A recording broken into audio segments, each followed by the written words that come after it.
Hey, this is Sabrina Monarch of monarchastrology.com and Magic of the Spheres podcast, bringing you a forecast about the upcoming Mercury retrograde. Mercury is going to station retrograde on April 1st, 2024 in Aries. And that's what I'm going to be talking to you about in like a depth psychological view. Because that's really, I feel like, what is at the juiciest heart of Mercury retrograde storylines is the experiences that have us thinking about ourselves and thinking about life in a different way. So Mercury's pre-shadow began on March 18th. Mercury will station direct on April 25th from 15 degrees of Aries, conjunct the North Node in Aries, and will leave post-retrograde shadow on May 13th, 2024. Admittedly, I am on my 10th take of like giving you this video because I had a bunch of superficial Mercury retrograde things come up. And now we can get to the deep stuff. But I want to talk first about Aries and Aries psychology, because Mercury is going to be in Aries for a bit. And so it is going to be the theme of communication and our cognition in the sign of Aries. But I want to just throw a few things out there about Aries itself. Part of, I think of Aries as a pretty vulnerable experience. It does have themes about highs and lows. So like victories, it's a Mars ruled sign. So it is about winning, but in order to be a winner, you also have to know the opposite side of experiencing losses, of kind of falling on your face. And that happens in any unique way for us in our own Aries experience. It doesn't have to be athletic. It doesn't have to be about the body, though it can be. It can be about our spirit, our morale, also just being ourselves in this life. And Aries is connected to something that's like a seed, the seed that will one day bloom into a flower or a tree, right? And so part of the Aries experience is knowing what we're capable of at some latent level before it emerges and is known by the world, known by other people. And if you think about that, that's kind of where when we receive, reflections from life or from our experiences where it feels like, am I even recognized? Like, do people get what I'm capable of? It could also be experiences. Lady Gaga is Aries sun, and, in her seed blossoming and like the experience of her like hatching forth out into the world, she's a superstar. But in her time in school and whatnot, she was bullied. This is a really strong theme for Aries experience. Literally thrown in a dumpster by a group of kids. And, that image, right, of like people picking her up and putting her into a dumpster, it's like that could now be her body surfing in a crowd where people are lifting her up in celebration. That's a great example, I think, of Aries wins and losses, losses and wins. And so that might be the lens at times that we want to look at some of our experiences, because when we're down and out or when things aren't really working, there is the part of us that recognizes that there could be more or that it could be better. And that's kind of the aspirational quality of Aries. And so whatever the material world is reflecting, the nature of Aries, like that part of us within that is the winner, that is going to be victorious, it's the path that we take into embodying that or bringing that out of ourselves. And when we are feeling, there's going to be a lot of themes because Chiron is involved in this retrograde, that we have a lot of wounding around these things, perhaps. Lady Gaga didn't become famous because she was bullied as a kid. The bullying and the fame, like if we just take time out of the equation, it's like her soul knew what she was meant for.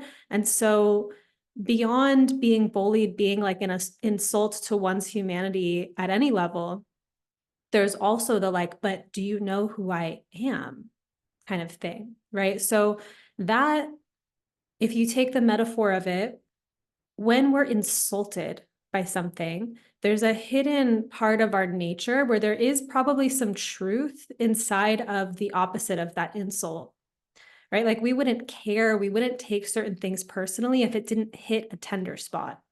And there's a difference between embodying our gifts and our nature and just letting it rip, in this like Aries way of taking up space and being a person in this life versus acting from our wounding, trying to prove ourselves, trying to overcome the things that have worn on our spirit in the past.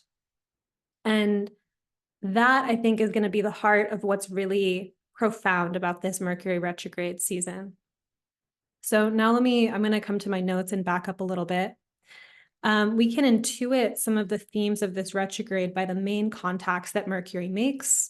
And that's going to be Chiron in Aries and the North Node in Aries. That's what really stood out to me.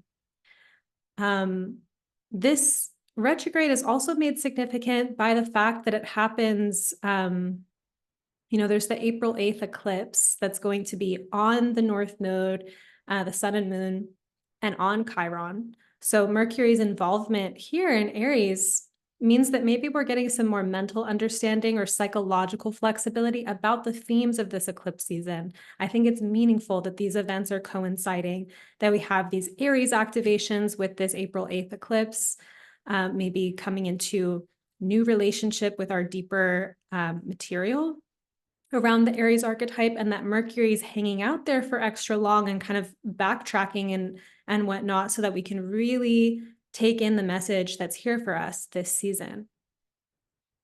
Chiron in Aries has been there for a while, prompting us to face the thing about ourselves that we believe makes us woundable, or I should say wounded, because we are woundable. The thing about us that we feel wounded by, the thing about us that we believe makes us rejectable.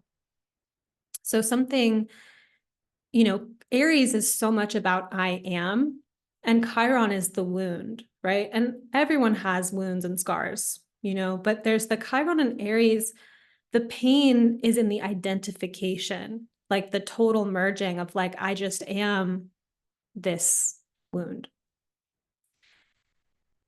There's a psychology around this in terms of how we cope with that. If we've already separated ourselves from the equation of an important path in our life because, it's just not for us and we're inhibited by that wounding, or if we're specifically overcompensating or trying to prove something in relationship to that. And that one's really interesting, actually, because you can get a lot done that way. And often, actually, it might be that sense of needing to prove oneself that takes you to the success, that takes you to the breakthrough. And then you're at that place. And the thing is, the seed of that wounding and that motivation follows, where it's like you might get the success, but you're still confronted with the very thing that you were trying to fix or run away from. And we learn how to approach our aspirations and our creativity and our greatness, our excellence, and all of that in life from a place of joy and truth, right? That it doesn't have to be a project of proving ourselves because we're inherently not worthy and we have to earn it. And so there's just there's an energetic difference in it. And I really bring this to you as someone that has gone through that path of being extremely motivated at certain times by, I'm not good enough in this way, so I need to become really talented to earn my seat at the table in the place that I want to be in life. And how ultimately, the closer you get to the thing that you're seeking, the more you end up just taking responsibility for loving yourself in the place that you've rejected yourself. Like, that's it. So this gets to be really nuanced, and it's something that shows up at some point in the personal development path of just seeing where it is that we're coming from when we're motivated, and detangling our morale and motivation from our wounding is a huge Chiron and Aries thing, where it's like you can liberate that morale and that motivation and have it come from a truer place. Because wounding is a place that we can become distorted from our true nature, and the strategies of the wounding are not entirely worthless. They can get people places, but they hold the seed of that wounding, and eventually we're confronted with it. We're confronted with it in a moment that we can't hold it all together. So I thought of a recent example a student of mine shared that I have permission to share here. was that in childhood, she became convinced that she had to be perfect. And this allowed her to get straight A's up until she couldn't run the mile in gym under the set time limit. And the threat of losing her straight A track record set off this extreme depression where she questioned the value of life itself. So when our pursuits are motivated by coping or some personal wounding, we're that much more triggered by setbacks, whether that's perceived failure or rejection or things not working out the way we wanted, because those things mean far more than the situation at hand. And that's why I liked the example here of the grades to depression, right? Like it can happen romantically too, where it's like rejection hurts, right? It just does. But there's a difference between being able to move on from it versus feeling like it means something about you and your capacity to find love and all of that. So usually layers underneath this pursuit of proving ourselves, there is a natural part of self that does actually want to excel and be great and realize its talents. Like Aries loves to realize its potential. We just have to liberate the essence of our desire from the tendrils of our wounds. This is really universal. The Chiron story on the North Node in Aries, because the North Node grows things and kind of dramatizes the size of things, really brings it in. There's been a magnification possibly of our awareness of that scar, that scab, that pain point that we carry as part of our personal identity. Chiron is an archetype that also relates to healing crisis, healers, and the discovery of healing methods that are beyond our previous awareness. Also, big realizations here for me recently where I think about some of the most difficult experiences I've had in my life and how when they first set on, they're chirotic in nature, where it's like, this hurts and I need to understand the nature of the pain. I need to understand the nature of the medicine. Chiron in the myth, is a scholar who has this wound that won't heal. And what I've come to realize in terms of living my own chirotic experiences is that I was originally motivated by a desire to heal something, and it had me learn so many things. And ultimately, those sensitivities and those pain points don't necessarily go away, but my relationship to them changes. And it's marvelous. Like I marvel at how much I learned that was motivated by I need to heal this crisis, essentially. And so that's what Chiron does. And so if we're having like a healing crisis of some sort, it's not always the worst thing. Sometimes it actually is a signal that something is about to change. Then what I think is really interesting about this Mercury retrograde, there's like construction outside, it's distracting, and it's so Mercury retrograde kind of energy. But I think about how Mercury works to heal by trickery, most commonly known as the placebo effect. Hold on, I'm just going to adjust my lighting. The placebo effect, whereby a person believes that they are receiving a medicine, but they actually are just taking a sugar pill.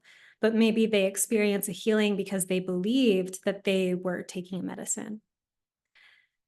That's one really well-known way that Mercury relates to a lot of things: communication, merchants, exchange, dialogue. But there is a side of Mercury that is a trickster and can relate to deceit. And at a psychological level, there's more than just the placebo effect happening in terms of Mercury's trickery in the healing arts. Another part of it is that our coping mechanisms, our defense mechanisms are really intelligent and sophisticated. They are mercurial in themselves, right? They are very, they want to exist and they adapt in a lot of different circumstances, and they trick us into believing them all the time. And so when you start to try to disarm them or to change them, you have to figure out the arts of tricking them into lowering their defenses. And I use the word trick kind of lightly here. There's many other verbs that you could put in its place. But if you've navigated your really stubborn stuff, your wounding, your personality patterns, etc., you know how it is interfacing with them, that Mercury can help loosen stuff up, essentially. So I was inspired by this book, Pagan Grace by Jeanette Paris. There's a whole section on Hermes, and Hermes and Mercury are, of course, connected. They're synonyms. But I want to read you this quote from the book about how Mercury heals by trickery.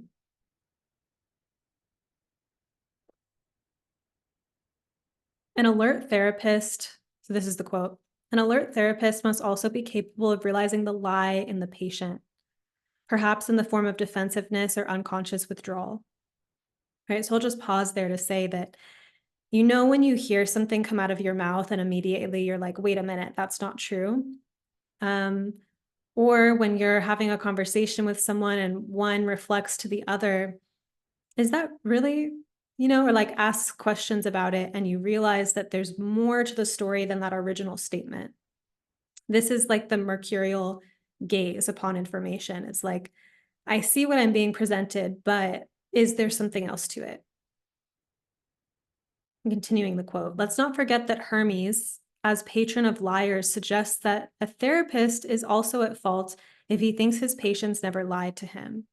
A therapist without metis, so this kind of wit, intelligence, has trouble detecting a symptom's disguises, the lies hidden behind the defense mechanisms. Hermes used a diversion to kill the monster. He put him to sleep with his flute playing. Doesn't the therapist do the same with a patient whose problem is psychosomatic? He puts the problem to sleep, lowering the defense mechanism in order to root it out. He charms the monster in order to kill it. This is one of Hermes' favorite tactics, avoid any direct attack, but vanquishing nonetheless. And again, that's from Pagan Grace.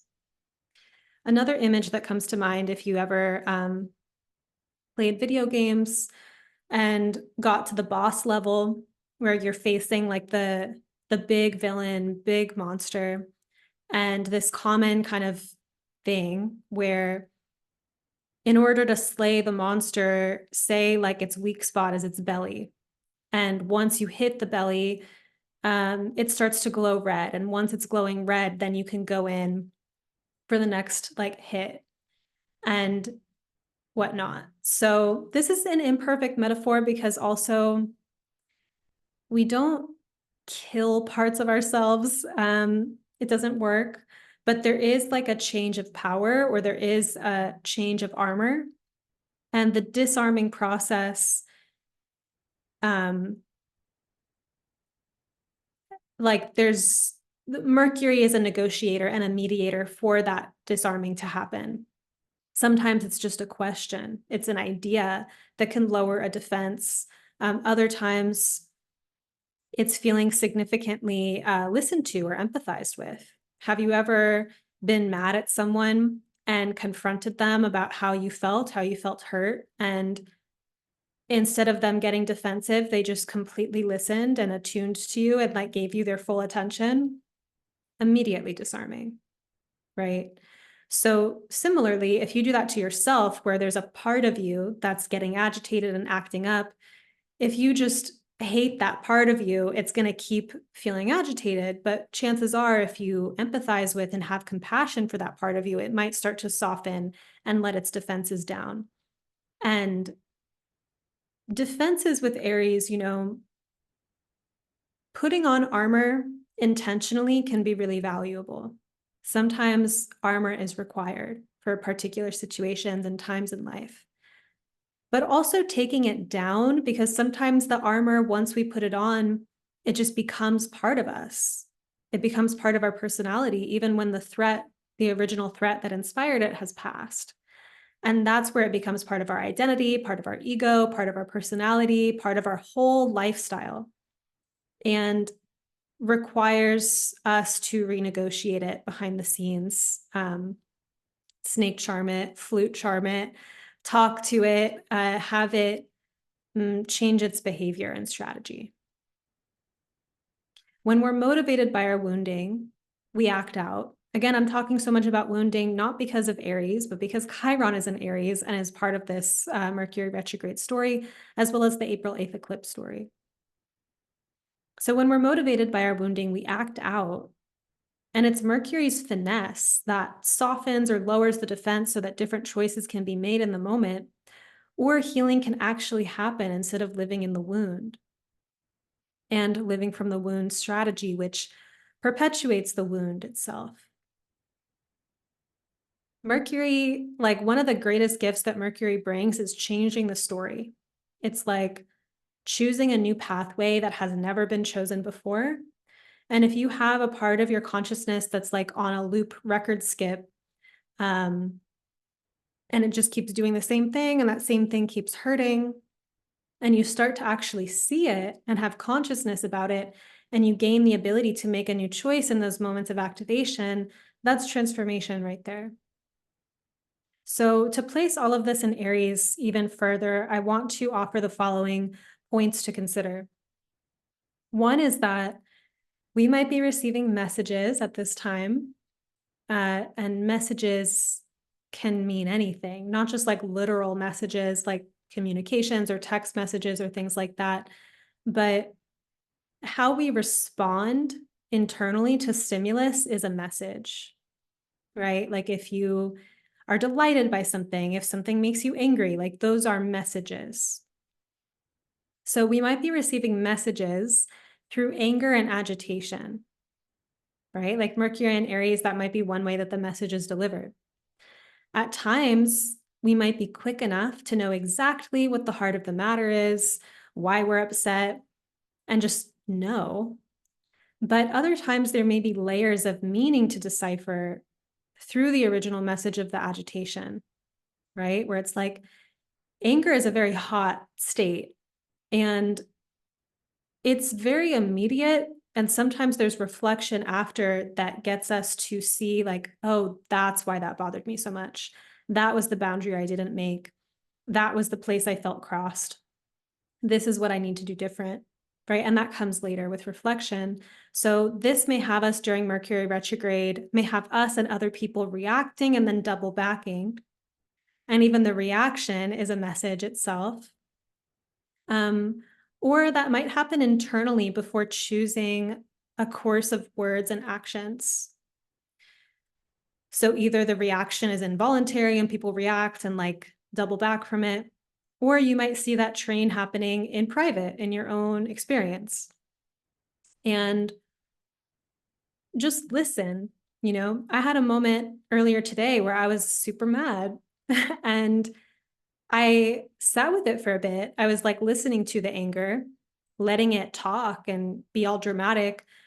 And then it really sunk in for me of like, oh, this is how I need to address the situation. And it's like, that's just the way it shows up in Aries. There's a fight that comes out the gate. Also, hidden in Aries is the opposite polarity of Libra and the theme of balance. It expresses through Aries in terms of the line that we walk, or like on this tightrope, of either not trying, not even entering the fray, not taking the leap, which is another form of cowardice in Aries, versus overdoing and going too far and overcompensating. Aries invites us to become intimate with our appropriate actions, appropriate courage, and the truth inside of our instincts, right? Like it's vulnerable to take risks. And there's part of risk taking or courage with Aries where it's important to know what your edge is and to play at that edge. But when you take it too far, it causes a contraction and makes everything in life feel really scary in some sense. And the other side too, if you just stay behind and like never take the leap, everything in life feels like big and scary. Aries is a really courageous sign, but of course the shadow of courage is fear. So I think the Aries experience is a lot about terror and overcoming that. And so how can you be courageous if you don't have fear? So there is a relationship with fear that is implied here. And with Aries, we're really learning how to become intimate with our appropriate instinct, right? To be able to trust ourselves, to make risky decisions, to say something that we were afraid to say, to take an opportunity that feels edgy. And trusting our instincts isn't just a matter of force and doing it and bulldozing past our fear, but rather coming into relationship with that part of us that's very primal. Um, and learning about our capability to edge walk, test the edge, know what it's like to fall and get back up, know what it's like to bounce back after a mistake or error or something just not going the way that we wanted to. And again, this doesn't have to be the worst thing in the world. It doesn't have to be so bad. It's like our woundedness that holds on to that and is like, see, that's why you should never try anything. Like you're just a failure anyway, blah, blah, blah, blah, blah, whatever that voice says that beats ourselves up when we're already down. Like we can use a little bit of neutrality in what happens when we fall. And if that part of us that trusts our own instinct is less developed or is wounded from some previous experience that made us feel like we can't trust ourselves and so on, we might resist current opportunities to try new things and follow our instincts because another part of our psyche compensates with a highly cautious inner critic, contracted like judge part who is really just trying to protect us from failure, but is pretty aggressive about how it does that. On the other hand, for as long as we overspend our time in the part of Aries that's like, I won't leave the house, I won't answer the call to adventure, you can't make me, that part of Aries fear, the part of us that doesn't want to try anything and remains in a fear state, we also develop a sense of ineptness and inability. Like we don't trust ourselves. We don't test our confidence in life. And so when we do that, we might find other ways to cope and compensate. We're like, well, I'm good at this thing over here, so I'm just going to stay where it's easy for me and where I feel like validated. But that thing over there that really calls me that I think I might be a fool at, like, no. Right. And you can see how it's sometimes where the trade-off of that is that there's less vitality in that. Like you might feel safer and whatnot, but actually exploring that edge lets us expand our lives and test our capabilities and grow and whatnot. So we may have to consider how our courage or willingness to answer the call wants to be tended at this time and at what therapeutic dose. And again, I feel like Mercury's presence in that of like the wit and intelligence of how we pursue our goals and how we navigate what comes up along the way. Another general theme with Aries is that there's whatever part of us that's really uniquely us that we feel separate from because we received messaging early on or at some point in our lives that we're not allowed to be that way through oppressive, rigid experiences, domination of some kind, or rejection, like this part of you isn't lovable. Or we've been rejected by someone whose opinion we really made godly or something like that. What are those parts of ourselves that are really core and essential that we're separate from because of something internalized? When we believe, those experiences of what we cannot be, We can't be this aspect of ourselves. We end up building a scab or a scar around it. And life, not just Mercury, has this trickstery quality that keeps trying to guide us back to, hey, remember who you are? Remember this part of you? And it doesn't look like that on the surface all the time, but that's kind of essentially what's happening, is that life tries to bring energy to what needs energy. And so if there's a part of us that's kind of locked away or hidden underneath a wound or a scab, it's like medicinal experiences try to reach it. So we might find that this part of ourselves ends up being a key for successfully navigating an emergent situation. I'm trying to think of a way I can like bring that down a little bit. I mean, part of it with Aries is definitely something around leadership, where we have a perspective on something that could be brought into creation. And when we're not owning the leadership, we're kind of waiting for someone else to take the lead. And when we realize, like, oh, it's actually me, not, you don't have to take the lead on everything, of course, but you can feel when it's your call and you've been thinking that the call belonged to someone else. And chances are, if you answer the call, it's going to have to involve you doing things that you don't really want to do, that don't seem that convenient, that you're not sure you're capable of. And so begins the journey of individuation and the journey of greatness and the hero's call to adventure and all of that. And so you may have experiences in micro ways around parts of you that when you let it out in the past, chaos ensued and it turned up your life in this whole negative way. And so you're scared to go back to that part of you, but it's like knocking at the door in some way, because ultimately we can't reject parts of ourselves without turbulence internally.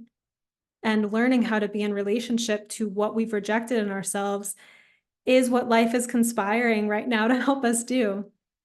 And it's really beautiful when it integrates. It's amazing. It's so redemptive feeling, honestly. But at the gate, it is definitely a sore point.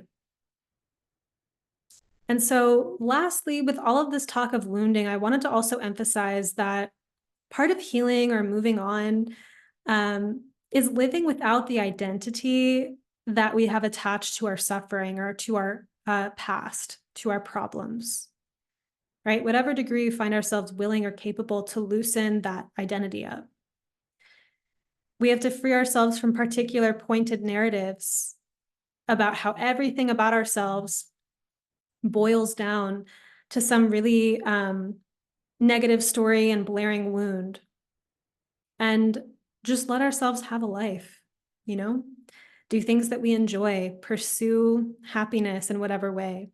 And so sometimes that looks like confronting our pain and going into it, but also when that becomes an obsession, when we become so narrow-minded about it and we overly focus on our pain, it's like a myopic quality that doesn't let us receive everything else that is there for us, which might actually be part of the medicine that helps us move on. So you also have to discern that dosage for yourself in terms of how much are you just going to let yourself live, open to other beautiful things in life, have new experiences, and when are you going to focus on the healing work of whatever is being presented to you. One of the healing balms of Aries is actually just that, of having new experiences and forging new pathways, new contexts for ourselves. That delight of something new beginning and feeling like just something totally different, right? Or like the joy of the enthusiasm of beginning something new. And I think part of the medicine with Aries also is just really backing ourselves if our experiments don't turn out the way we'd hoped, or if we follow an excitement and kind of fall because of it, that we just start to learn how to be in relationship with ourselves and trust ourselves instead of beating ourselves up or making it mean that we're just so horrible or that like it's never going to work out for us if something bad happens, right? Like resilience. also, it's expansive to celebrate our wins and make wins out of the fact that we even tried, and to try again. But just really bringing in that neutrality to Aries of like, oh, didn't work out. Okay, whatever. Not like inflaming it further. So my advice for you is try to be smarter than the internal voices that convince you that you're not enough or that you have to compensate somehow.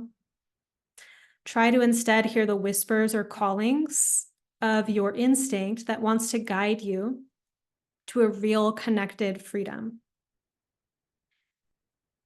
The strange thing is, sometimes those voices actually want really similar things, like to go to the gym and get stronger, or to develop a talent, or to make a big life change. But their logic and the place that they're coming from is vastly different. And one of them, the true emergent call, is a whole lot kinder, more grounded, and more open to the unfolding. At higher levels of mental mastery of these patterns, people still find that the trickster within tries to find new ways to seduce them into the old patterns of thinking,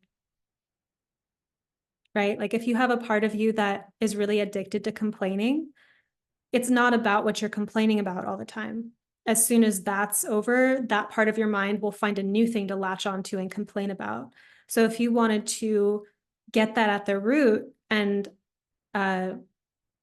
not be so invested in complaining, you would go for like noticing that part of you latching onto things all the time, as opposed to being so merged with that voice that you just believe all the complaints, even though it might find things that are like very convincing to complain about. You know what I mean? I've been mindful lately that when I wake up in the middle of the night, or sometimes first thing in the morning, I can feel a part of my mind that's like, it's almost like I've just dropped and I'm like looking and trying to remember, what am I horrified about?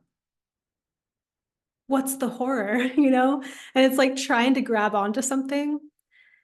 And it's been really interesting to watch that part come up lately. And it's like happening in slow motion because it's dying, I feel like. And instead of, for years of my life, that voice, that particular consciousness would be that moment first thing in the morning when I remembered the thing I was grieving, the limerence, like love addiction thing I was in, or, something that I was having a really hard time digesting. And that pattern was with me for many years in my life. And that part that wants to be horrified by something, like wants to go further into like feeling embarrassed and like I need to hide and like all this kind of stuff. And I've been basically just reminding that part as it comes up and I see it to like go find a new job, like go find something to be grateful for. Like we're reassigning you. And it's a part of myself that I've worked and tricked with Mercury to change, because it's a wound that I just got tired of feeding. And that for years I actually believed it. And you can bet it motivated me to become someone amazing so that I could make it all better. But there was still a distortion in that. So there's been a whole process of freeing my creativity from like proving or reacting to insult and just like letting myself be creative, and noticing that part of me that wants to attach and think in certain ways and just starting to de-arm and deactivate it. That's really deep, deep like ego dismantling work. It is also very Aries in some sense too, because there is the way that we maybe try to conquer our problems or external situations. And at deeper levels, it takes us within to become more aware of our own minds and our own games, and to, how would I put it, like realizing the war that is happening within and shifting it so that we don't keep playing out the patterns that our inner turmoil wants to keep playing out. And sometimes it is through things actually happening in our external lives and being reflective about it, like thinking, how did I take part in this? That lets us get on that different track. We're also tricked by our minds into thinking that our wounding is really incredibly unique when, and I've totally been there. And the reality is that everyone has something or has their thing, and Earth is really not an easy place. It's beautiful, but there's a brutality to life. And at some point, we have to decide to relate differently to our particular burdens. And of course, this is for things I'm not speaking about when people are in active, horrific situations or traumas or something like that. This isn't the time to psychologize it per se. I'm talking about it if you're at that place where you can reflect on it or change your relationship to it. At that point, we get to decide to relate differently to our particular burdens and to get some advantage over the subtle and sneaky ways that our wounded material tries to dominate our experience, tries to have us think in a way that it wants us to think. Our wounds need our love and acceptance more than, or yeah, more than they need the power to run our show and run our life. That's for our higher self. That's for our soul. That's for a true version of us. And so I think that the game really that's being set up with this retrograde, Mercury and Aries interacting with Chiron and the North Node is, can you see the magnifications of your wounded material trying to run the show? And can you outsmart it? Can you gently disarm those things? What enables you to do that? And find a way to integrate, like, what do you really want? What is really important to you? Can you back that? And really have compassion for the vulnerability of your passions, how much you care, how much you genuinely care, how much is on the line for you.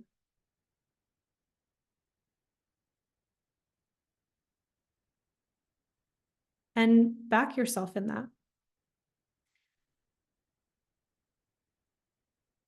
I don't know if I have anything more to say besides that, except that I am teaching the Evolutionary Astrology Intensive again. We begin April 2nd. Applications are due by March 29th. This is a way to become initiated into the language of soul-based evolutionary astrology. It's an all-levels course. It's supported beginners in getting the language and their bearings, and it's also delighted advanced students over the years. The way it's set up is to just support you in being initiated or going deeper where you already are with astrology. We do this in a way where we build upon the concepts, the archetypes, and learn how to put it all together intuitively so that you can read charts as a whole and that you have this language that you cultivate that allows you to speak more deeply to your soul, to the cosmos, to the archetypes, and to hear how the universe is talking to you through time, through snapshots of time, aka beings, people that are the walking embodiments of the moment they were born. Learning how to read those messages from time, from the universe, from the placement of the planets, and finding the actual aliveness and intelligence in it, where it's not just information, but it's actually an experience, that you actually are in a divine cosmic conversation. That's what really brings astrology home and makes it so powerful, and also is why this course really blows people away with its depth and the enchantment field of it. People often experience more from the course than they imagined beforehand because it is a mystery initiation. It is a wisdom school. So there's more to astrology than we even know is possible when we embark. The applications are due by March 29th. So that's really coming up close. So I encourage you to go ahead and apply if you've been eyeing it, if you're feeling it. If you are watching this on YouTube, please like this video and subscribe, leave a comment. I need to remember to say that earlier on, but I love to hear from you. If you're listening on Magic of the Spheres podcast, please leave me a review on Apple Podcasts or a 5-star on Spotify. And I hope that this Mercury retrograde, I hope that there is a loosening of what needs to be loosened, and that these insights support you in backing that true thing within and divesting some of that energy from the wounded motivations and whatnot, which again need our love and care, but those parts don't have to run us. And I don't think they ultimately want to either. We have ways of protecting ourselves, but it's just something we do temporarily in some sense. It feels better when the deeper, truer thing within leads for everyone. So I'll leave you with that. Thank you so much for tuning in. I love and appreciate you all, and I'll see you again soon.